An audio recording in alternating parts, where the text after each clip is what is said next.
Je vous souhaite la bienvenue à cette autre chronique prévention présentée par Promutuelle Côte-Sud. Bonjour, mon ami Mathieu. Bonjour. Comment ça va? Ça va très bien, toi? Oui, Mathieu qui est directeur de prévention chez Promutuelle Assurance Côte-Sud.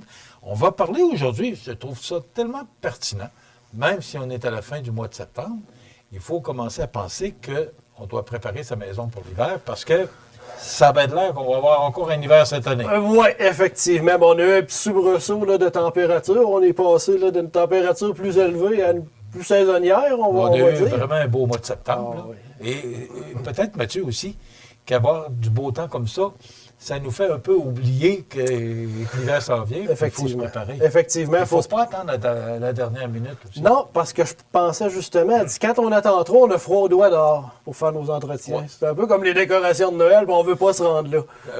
Fait que de préférence, les faire avant. En tout cas, moi, j'aime pas ça avoir froid aux doigts. Je pense qu'il n'y a personne qui aime ça. Non, hein? Fait que c'est ça, les journées sont plus courtes, le froid va s'installer tranquillement, la neige, on ne passera pas à côté non plus. Même si nos bâtiments sont conçus justement pour affronter nos hivers, mais on sait que maintenant, nos hivers, on a des doutants, on a de la pluie à ciel, on a du verglas, des épisodes. C'est plus les hivers des années 60. C'est différent, donc de là, une raison de plus pourquoi l'entretien préventif est important. On parle d'entretien préventif, bien pourquoi? Pour enrayer justement la détérioration prématurée des composantes puis accroître la durée de vie. Donc encore là, l'argent qu'on va mettre en prévention, en entretien, on va être gagnant plutôt que de réagir à un incident, à un sinistre, à une infiltration d'eau. Ça nous permet aussi de planifier les travaux. Donc par exemple, pendant qu'on va faire notre entretien justement automnal, est-ce qu'on va remarquer des choses qu'on pourrait se dire « Ah, l'été prochain, il ne faut pas que j'oublie, ça me prend un entrepreneur parce que j'ai ces travaux-là à faire. » Fait qu'on peut s'en servir aussi comme exercice de planification pour planifier des travaux qui vont... Bonne idée, prendre des notes. Des fois, regarder les toitures effectivement, peuvent être brisées. Il y a tellement de choses. Là, c'est beaucoup d'entretien, une maison. C'est beaucoup d'entretien. C'est ces points-là où on parle de maison, mais ça va être autant pour nos commerces, nos fermes. Donc encore là, ces conseils-là sont bons pour tout type de bâtiment. On le voit, on a une bonne liste justement sur... Mais permets-moi de te poser la question. Qu'est-ce que, au niveau de l'assurance, le thème d'aujourd'hui, préparer sa maison, on parle de prévention. À quel niveau? À quel niveau? Ben, c'est justement pour s'éviter le plus possible des sinistres causés par l'eau, la neige. On sait, la neige, justement, avec les épisodes de pluie, donc, va augmenter le poids. Donc, à ce moment-là, il faut que nos structures soient bien entretenues. Le but, encore là, c'est d'y aller en prévention plutôt qu'en réaction. Donc, prévenir les sinistres, prévenir les dégâts. Puis, dans le cas... on n'est pas à l'abri de tout non plus. Là, on le sait avec les événements comme l'ouragan Débit, là, je pense qu'il n'y a pas si longtemps que ça. On n'est pas à l'abri de ces événements-là, mais le but, sinon, c'est de diminuer l'impact aussi. Si nos bâtiments sont bien entretenus, peut-être qu'il peut y avoir une infiltration d'eau, mais si on a notre pompe, si c'est fonctionnel, peut-être que ça va être moins pire aussi. Donc, encore là, pour essayer le plus possible de les enrayer ou de diminuer l'impact qu'ils vont avoir sur nos... C'est pour ça que je voulais poser la question à Mathieu, à savoir, bon, parce que là, il y a différents points, mais c'est justement en prévention que s'il y a des bris, bien là, exemple, la toiture. Tout à fait. Bien là, la toiture peut écraser, puis... S'ensuit justement, on peut parler de dommages ou même de santé, sécurité, même de vie humaine aussi. On le sait qu'il arrive des événements justement pratiquement tous les ans où est-ce qu'il y a des effondrements de structures, ces choses-là. Puis c'est des moyens simples, encore là, c'est des vérifications, justement pour s'assurer que nos lieux sont conformes. Portes, fenêtres et autres ouvertures. En fait, c'est de vérifier que l'état des coupes froides des portes est bien en place et que son entretien est fait. Mais encore là, ça nous permet de sauver aussi de l'électricité, justement, de conserver la chaleur à l'intérieur. On vérifie donc l'état des scellants autour des portes, les fenêtres, les autres ouvertures. Donc, encore là. Puis là, je voulais juste faire une parenthèse. Il y a beaucoup de points. On fait une recherche sur Internet, préparer sa maison pour l'hiver. On a justement des formulaires sous forme de liste à cocher. Donc, encore là, parce que je sais que de se rappeler tous ces sujets-là, c'est beaucoup. Donc, encore là, on peut aller sur Internet, on fait une recherche, puis on y va en liste à cocher. Bonne idée, oui. Pour ne pas en oublier, surtout. Effectivement. Au niveau des échangeurs d'air, maintenant, ça va être de nettoyer les grilles d'aspiration, les prises d'air intérieures, extérieures, les diffuseurs. Ce qu'on veut, c'est d'assurer une performance optimale de l'appareil. De cet appareil-là, mais aussi des autres appareils. Toutes ces actions préventives-là d'entretien vont nous permettre aussi de s'assurer que nos appareils fonctionnent, aient un rendement approprié, fonctionnent justement sans bris.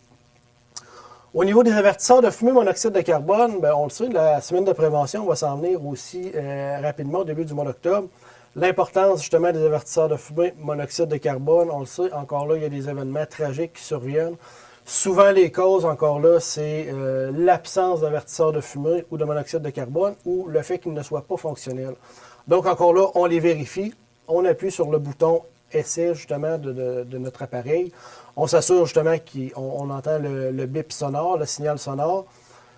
Si on ne l'entend pas, on remplace les piles. On sait pendant les semaines de prévention, on va en parler. Au changement d'heure, on en parle aussi. On en parle souvent, on le répète, mais il va falloir continuer à le répéter encore aussi. Et pourtant, il y a encore des incendies, puis on apprend qu'il n'y avait pas de détecteur de fumée dans la maison. C'est pourquoi j'en parle souvent, mais encore là, c'est très important. Il faut se rappeler que depuis 1997 aussi, les fabricants doivent inscrire une date d'expiration. Donc, un avertisseur de fumée, c'est pas bon 50 ans, c'est bon une période de 10 ans. Si la date n'est pas inscrite dessus, je parlais de 1997, donc à ce moment-là, ce serait à remplacer. Il y a des avertisseurs de fumée aussi qui ont des piles qui sont bonnes pour 10 ans. À ce moment-là, on a juste besoin de le vérifier. Mais on pourra en reparler davantage là, lors d'une autre chronique parce qu'il y a quand même beaucoup à dire. Plus près du changement d'heure pour faire penser aux gens, justement, de l'importance de changer les piles. Effectivement. Maintenant, au niveau des chauffages, plaintes électriques, peut-être qu'il y en a qui ont commencé à les utiliser ou on est sur le bord, les matins sont plus frais. Bien, c'est de les nettoyer à l'aide d'une brosse d'aspirateur. Il faut s'assurer aussi que nos plaintes sont libres de tout objet. Tout objet, ça peut être des crayons de cire, ça peut être des bouts de papier, ça peut être des petites autos. Encore là, ben on sait que les enfants, si on fait des tâches, par exemple, s'il est dans l'atelier ou dans des endroits où est-ce que ça serait plus sujet à ce qu'il y ait des choses dedans, bon, on s'assure qu'il n'y a rien. Les rideaux aussi. Les rideaux aussi, très important, il faut les dégager, ces plaintes électriques-là. Donc oui, elles vont fonctionner, mais il faut s'assurer qu'elles restent dégagées. Dégagées en tout temps aussi. Est-ce que c'est assez fort qu'un calorifère, excuse-moi, là, je cherche oui, une plainte électrique. Plainte électrique, merci. Oui. On est tellement habitué de dire calorifère. Oui. La plainte électrique, est-ce que ça se peut que quand ça chauffe, que le feu prenne après le rideau? Oui, tout à fait. Après les rideaux, c'est des choses qu'on voit. Ah, oui. Après, souvent, j'ai vu avec des poubelles de plastique avec des papiers dedans, bac à recyclage. J'ai vu des poubelles fondues sur le bord des... on arrive en inspection, puis voir justement que la poubelle était fondue. On peut voir aussi souvent les marques en arrière des divans. Si on tire le divan, on va voir une belle marque où est-ce que le tissu commence à se désagréger, justement, à perdre ses capacités justement du tissu, justement, se dégrade, puis peut, à la longue, causer des incendies. Pas demain matin en claquant des doigts, mais après X nombre d'années, de mois. Ça devient sec. Puis ça devient plus sec, sa température d'inflammation va descendre. Puis à ce moment-là, souvent dans les grands épisodes de froid, ça peut causer justement des incendies. Donc encore là, puis se rappeler que c'est pas juste au début de l'hiver. Il faut penser justement de revérifier au cours de la saison de chauffage, justement, pour s'assurer que ça soit bien dégagé. Donc encore là, très important. Les autres appareils de chauffage, bon, ça, on a des plaintes électriques, mais souvent, il va y avoir d'autres appareils de chauffage. Ça peut être des poêles à bois, des fournaises au bois, ça peut être au propane, encore là, différents types de chauffage. On va les décortiquer dans des chroniques. Là. Probablement que chaque système ou deux systèmes vont faire l'objet d'une chronique, parce qu'encore là, il y a beaucoup de points à vérifier. Donc, on s'assure justement qu'ils soient en bon état. On les fait inspecter, entretenir, nettoyer aussi selon les consignes du fabricant. Ramonage de cheminée, la même chose, encore là, au moins une fois par année. Là, j'y vais rapidement, mais on va prendre le temps là, dans une autre chronique. Non, parce qu'il y en a beaucoup. Vraiment. Il y en a beaucoup, c'est ça, justement. C'est de faire un topo, puis après ça, on pourra aller un petit peu plus en profondeur. Justement, aussi, la très grande majorité des incendies qu'il va y avoir par rapport aux autres types d'appareils de chauffage vont être causés aussi par le dégagement qui va être insuffisant. Même principe que notre plainte électrique, si quelque chose est trop près de notre poêle à bois, de notre fournaise ou d'un autre type d'appareil, peut causer des incendies aussi. Donc, très important, le dégagement. Maintenant, le puisard, fosse de retenue, les pompes submersibles, j'en parlais un petit peu, on s'assure justement de soulever les grilles, vider, nettoyer les puisards. Même chose pour la fosse de retenue qui serait munie d'une pompe submersible. Notre pompe, on s'assure de la tester. Puis on s'assure qu'elle soit branchée aussi. Souvent, dans les inspections, on va arriver, les gens l'ont débranchée. Donc, c'est un moyen, justement, de contrôle, de sécurité. Puis souvent, si elle est débranchée, bien, elle ne fonctionnera pas. Donc, on risque d'avoir un dégât d'eau. Puis s'assurer qu'elle fonctionne aussi. Ce n'est pas nécessairement des appareils qui vont fonctionner souvent. Ça peut arriver qu'on n'ait jamais, là, justement, de dégâts d'eau. Et quand on a besoin, il faut qu'elle marche. Quand on a besoin, il faut qu'elle marche. Donc, de là, l'importance, justement, de s'assurer qu'elle soit fonctionnelle en tout temps. Au besoin, bien, si on est plus à risque ou si on veut assurer une sécurité supplémentaire, on peut y aller de détecteurs de fuite d'eau. Donc, à ce moment-là, qui pourrait venir nous avertir, justement, signal sonore ou même signal sur nos téléphones cellulaires ou signal à une centrale d'alarme à ce moment-là. C'est des choses qui existent.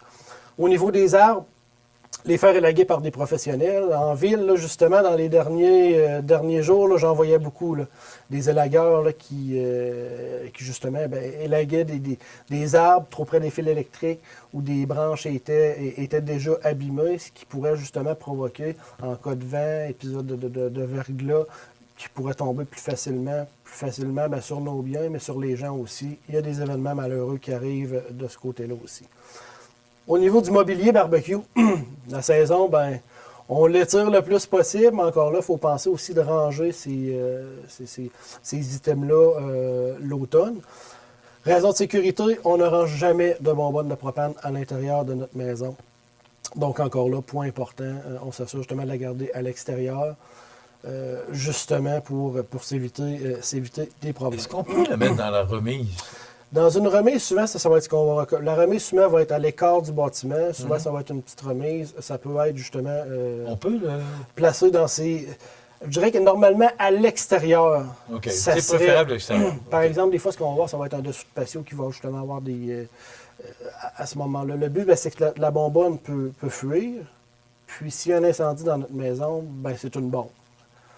Je dirais que c'est comme ça que je vais l'illustrer. Oui, j'imagine. Là. Souvent, c'est un peu comme ça. Puis les pompiers, on ne s'attend pas à ce qu'il y ait de bonbonnes de propane dans une maison. Donc c'est préférable de mettre à l'extérieur, mais dans la remise, qui est loin de la maison. Qui est loin de la maison, ça pourrait être effectué aussi. Souvent, des fois, il n'y aura pas nécessairement d'appareil de chauffage dedans. Donc, c'est pas un endroit souvent qu'on va aller. Souvent, ça va être là qu'on va ranger le barbecue, les chaises de patio, les piscines pour enfants. On sert tout ça dans la remise. Alors, la bonbonne pourrait y aller si elle est loin de la maison. Si elle est loin de la maison, effectivement. Au niveau des gouttières, maintenant, on s'assure qu'elles soient dégagées pour qu'elles puissent évacuer correctement l'eau. Évacuer correctement l'eau, même en hiver aussi.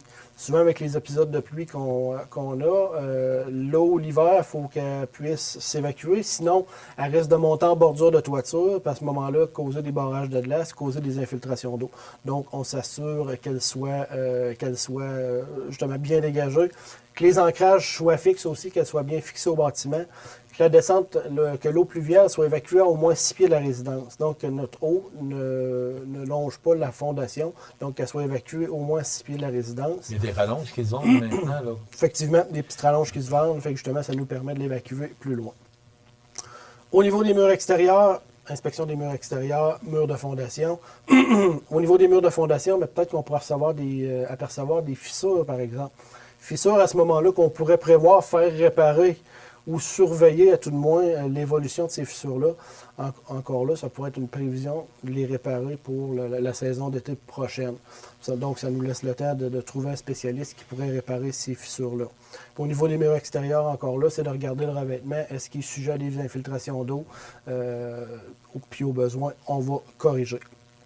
Au niveau des extracteurs d'air maintenant, même chose, on vérifie l'état du grillage des extracteurs d'air, de la hotte, par exemple, de cuisine, du ventilateur de salle de bain.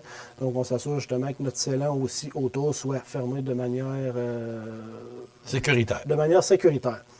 Même chose, la toiture fait partie de l'enveloppe du bâtiment. On vérifie son état, on remplace au besoin les bardeaux qui seraient endommagés ou qui seraient désuets. C'est justement, peut-être que ça va nous indiquer que l'année prochaine, il faudrait penser à la changer aussi. Donc, on s'assure de la vérifier comme il faut. Au niveau des conduites d'eau extérieures, souvent notre robinet extérieur, il faut penser à le fermer aussi pour s'éviter des dégâts d'eau. Souvent, ce qui va arriver, les gens vont l'oublier. Le tuyau, pendant l'hiver, va geler. À ce moment-là, va se produire une fuite d'eau, souvent dans les murs ou à l'intérieur. Donc, on s'assure de la fermer et de la drainer aussi. Parce que si on laisse l'eau à l'intérieur de notre tuyau, par exemple, je vais en emmener dans une prochaine chronique, là, je l'avais déjà amené, là, un tuyau justement de métal qui avait été perforé par la glace. Donc, important de drainer à l'intérieur aussi de ce côté-là. Entrée abri d'auto. Encore là, on comble les fissures, on s'assure qu'ils soient conformes. Les caniveaux, un petit peu la même chose. C'est des fosses de retenue, des avaloirs. On s'assure justement de les nettoyer, de bien les entretenir. Un peu comme nos margelles aussi sur le bord de nos fenêtres de maison. Puis rapidement, en terminant, génératrice. La sortir, de l'essayer quand si on en a une, puis s'assurer qu'elle soit fonctionnelle le moment venu. Tu peux prendre une grande respiration. Là. Il y en a beaucoup, hein? Il y en a beaucoup. Écoutez, c'est pas compliqué, il y en a une pleine page. Il y en a une pleine page, mais on va avoir la chance justement de décortiquer un petit peu plus là, dans les prochaines chroniques. OK. Mais là, ce qui est important, c'est de penser que là, le beau temps, je pense que des chaleurs, on va encore avoir du beau temps, mais il faut commencer à y penser. Et justement, pas attendre d'avoir les doigts gelés pour faire Effectivement. ce dont on doit faire. Ouais. Mathieu, merci beaucoup. C'est très important. Mathieu, qui est directeur de la prévention chez ProMutuel, que vous pouvez rejoindre en tout temps au 248-7940. Ça complète notre chronique prévention pour aujourd'hui, présentée par ProMutuel Côte-Sud. Voilà.